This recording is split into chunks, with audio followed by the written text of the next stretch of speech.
Bonjour, bonsoir tout le monde et bienvenue pour cette vidéo bilan Japan Expo Sud 2015 qui s'est déroulé le 6, 7 et 8 mars à Marseille au Parc Chano.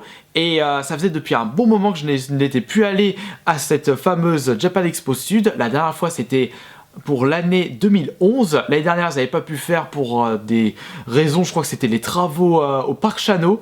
Et ça faisait un bon moment, donc comme je le disais. Et ça m'a fait plaisir de pouvoir retourner à cette fameuse Japan Expo où j'étais allé la première année, c'était en 2009 si je ne me trompe pas. J'ai pu faire plusieurs choses. Donc la première chose à vous dire, de par mon avis personnel pour cette édition de Japan Expo, eh bien c'est par rapport à l'affluence. C'était quand même bien, entre guillemets, bien espacé pour la journée de vendredi, mais il y avait limite 2 fois, voire 3 fois plus de monde pour samedi. Je suis pas allé le dimanche aujourd'hui. Faut dire que c'est toujours pas assez grand pour ce genre de convention. Les différentes parcs utilisés par les organisateurs, bon, on va dire ils utilisent les parcs auxquels ils peuvent proposer le plus d'espace possible. D'ailleurs, tu l'as vu toi la scène cosplay? Ouais. Elle était où exactement? Plus loin que le hall 1. C'était pas le hall où il y avait le stand de Zen? Ou c'était bien plus vide? Non, c'était plus loin. Donc c'était encore plus loin, donc je suis pas allé jusque là-bas moi. Donc ils ont vraiment bien agrandi pour cette édition. Maintenant la deuxième chose au niveau des stands. Bien, on a l'impression d'être au supermarché du manga, du jeu vidéo et tout ce qui va avec. Bon, on l'a franchement dû le remarquer dans les différentes éditions de Japan Expo à Paris. Mais là c'est franchement, ça se voit trop en termes de jeux vidéo. Il y avait vraiment trop peu d'espace utilisé pour les jeux vidéo. Tu as eu cette impression toi aussi? Ouais, pareil. Il y avait vraiment beaucoup trop de magasins. Et en plus pour proposer les mêmes choses dans différentes conventions différentes, je me répète, quel con. Mais franchement ça m'a vraiment choqué le nombre de magasins proposés. Bon après les prix, j'ai pas mon avis personnel là-dessus. Je peux vous dire que les prix des jeux vidéo rétro gaming sur 2 stands sur 3, c'était vraiment du hors de prix. Il y a le dernier stand, mais on va revenir après pour le dernier stand. C'est franchement, c'était pas mal pour la part du dernier stand. Ensuite, en termes d'animation, on avait comme d'habitude les cosplays. On a eu quelques conférences. J'ai assisté à la fin de la conférence du Fosseur de film. J'avais vu, j'ai dit tiens c'est Fosseur de film. Et il était en espèce d'FAQ avec le public. Problème pour cette conférence-là, je sais pas si ça a été le cas pour les autres conférences. Pour ceux qui ont été sur place, vous pouvez peut-être me confirmer ou me contredire. Pour le Fosseur de film, je trouvais que le son n'était vraiment pas assez fort, il y avait trop de brouhaha. Donc quand il y a des personnes qui parlaient au micro, voir le Fosseur de film, vous n'êtes pas à côté d'une enceinte, vous entendez rien du tout. Donc j'avais du mal à comprendre ce que disait le Fosseur de film, encore moins les personnes qui étaient avec le micro pour poser leurs questions. Pour les cosplays, j'ai pas pu voir, je veux dire la scène, parce que je savais même pas où était cette fameuse scène. T'as pas regardé toi les cosplays? Du tout, rien. T'as vu quoi toi en conférence et animation toi? Rien du tout. Rien t'intéressait toi? Non, je me suis baladée. D'accord, moi aussi je m'étais baladé, mais j'ai passé clairement la grosse partie de mon temps au stand Nintendo, donc du coup au stand jeux vidéo. Et d'ailleurs, comme je le disais, heureusement qu'il y avait le stand Nintendo pour cette édition de Japan Expo, sinon je me serais quand même un peu ennuyé, pardon, c'était un peu ennuyeux par rapport à d'autres éditions de cette Japan Expo. Puis donc comme je disais, je me suis baladé, j'ai pris des photos, des vidéos. D'ailleurs, je viens de sortir ma vidéo, petite vidéo du cosplay pour la journée de vendredi et samedi. C'est vraiment une petite vidéo bonus, une petite vidéo souvenir. Et d'ailleurs, j'en ai profité pour faire les tournois de Smash Bros. J'étais quand même allé pour ça un petit peu. J'ai allé avec mon petit frère Payou et il a vraiment cartonné avec son Megaman, mais il a pas pu gagner la New 3DS. Il y a vraiment franchement du niveau de fou là-dedans. D'ailleurs j'ai quelque chose à dire par rapport à ça. Déjà on va parler du tournoi. Moi pour la journée de vendredi, dans les poules, dans les qualifications, il y avait franchement un plus haut niveau que la journée de samedi, mais dès que vous êtes sur scène, le niveau est franchement fou furieux. Moi de toute façon je m'attendais que j'allais pas aller aussi loin. Moi je me suis même pas entraîné, je me suis pas assez entraîné contrairement à mon petit frère avec son Megaman, et forcément j'ai pas pu réussir à gagner une finale de session de qualification, puisque les personnes qui gagnent les finales de session, et bien forcément ils sont qualifiés pour la finale de la journée. Et toutes les personnes qui gagnent une finale de session remportent le jeu Monster Hunter 4 Ultimate. Oui, c'est bien celui-là. Et bah ça a été le cas justement pour le petit frère Payot qui avait même gagné 2 finales de session. Mais il a pu gagner qu'un jeu.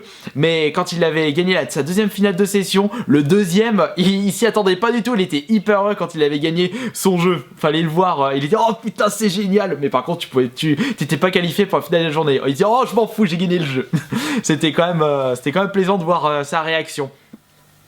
Par contre, moi, ce que je peux vous dire, c'est qu'au niveau des qualifications, bah moi, j'ai réussi à être 3 fois en finale de session, donc sur scène. Mais après, dès sur scène, j'ai pas réussi à remporter au moins une fois une finale de session. Mais j'étais arrivé 2e, 3e et 4e. Ça se passait à 4 joueurs, mais je me suis quand même bien amusé. Il y avait également des concours de Pokémon. Il y avait du niveau, par contre, les gens arrivaient à anticiper les anticipations des concurrents. Surtout le samedi, ça se voyait, vendredi il y avait moins de niveaux. Mais par contre c'était quand même pas mal, ils étaient pas laises les gens avec leurs Pokémon. Et il y avait aussi du Monster Hunter, mais comme je m'intéresse pas du tout à cette série, j'ai jamais touché à un Monster Hunter de ma vie, et bien forcément je connais pas trop comment ça se déroule, enfin plutôt comment ça s'est déroulé le tournoi, est-ce que c'est aléatoire, est-ce que ça durait longtemps.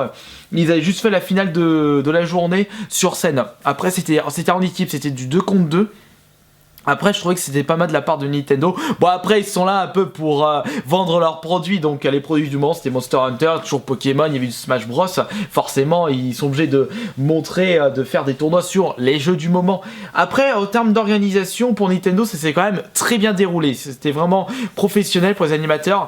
Et d'ailleurs, un petit coup de gueule de ma part par rapport au tournoi de Smash Bros. C'était vendredi, où justement, il y avait eu complot de la part de 2 concurrents contre le petit frère Payot. Il était franchement dégoûté quand je renvoyais les vidéos, vous voyez les images d'ailleurs, et bien on voit franchement qu'il y avait eu du complot de la part de 2 concurrents sur le petit frère en Megaman. Peut-être qu'ils ont eu peur parce qu'il était assez balèze, ils se sont mis à 2 sur lui, bon ils étaient potes, et forcément quand j'ai remontré la vidéo à un animateur, moi de ma part j'ai fait de l'animation pendant quelques années pour la Fnac, et si j'avais vu ça en tant qu'animateur, j'aurais dit attendez coupez, c'est pas du tout fair play, je disqualifie. Donc il a eu carton jaune, avertissement pour les prochains tournois de Smash Bros.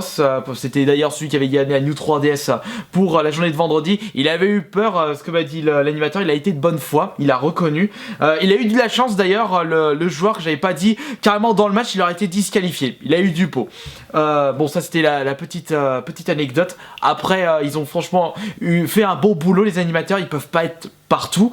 Ensuite, bien sûr, je vous ai rencontré, ce qui était quand même aussi un de mes buts de ma venue dans cette convention. J'ai rencontré à peu près une 50aine d'entre vous.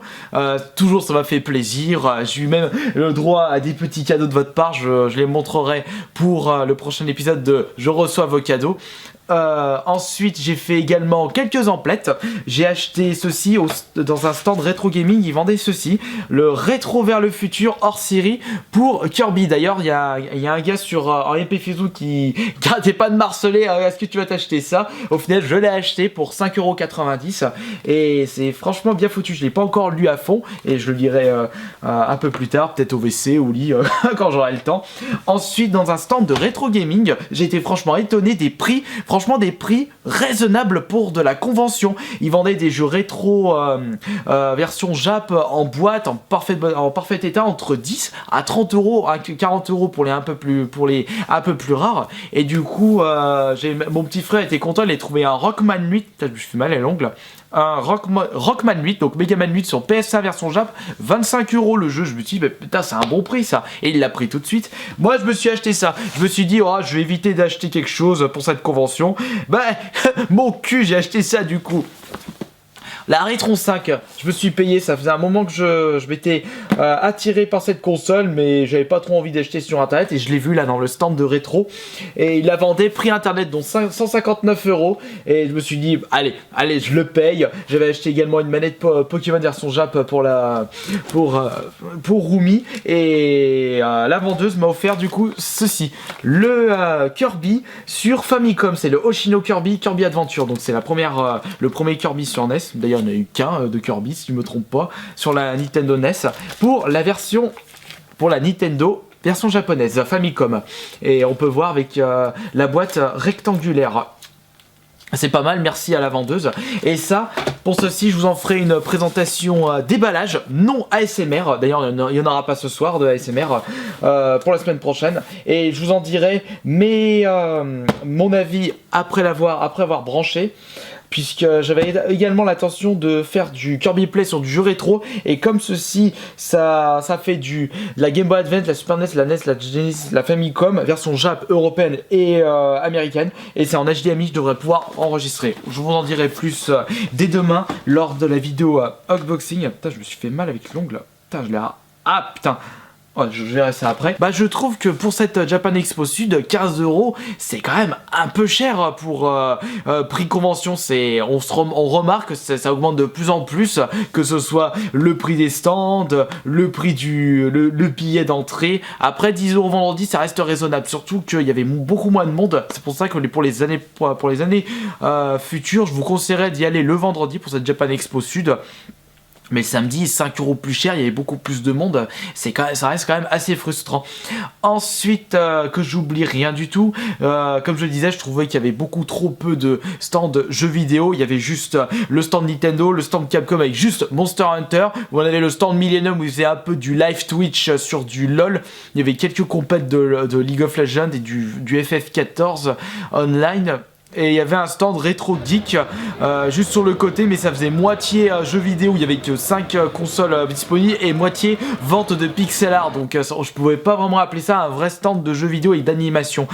Où sont passés le Mangazur, non pas le Mangazur, Azure Game avec les jeux musicaux. Il y avait pas assez de stand rétro. Je trouvais que c'était un petit peu dommage par rapport aux années précédentes de cette Japan Expo, mais c'est pas grave, je me suis quand même bien amusé grâce au stand Nintendo. Heureusement qu'ils étaient là pour moi.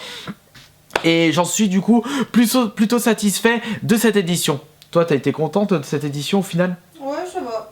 T'es d'accord avec moi? C'est quand même mieux les années précédentes, je trouve. Oui.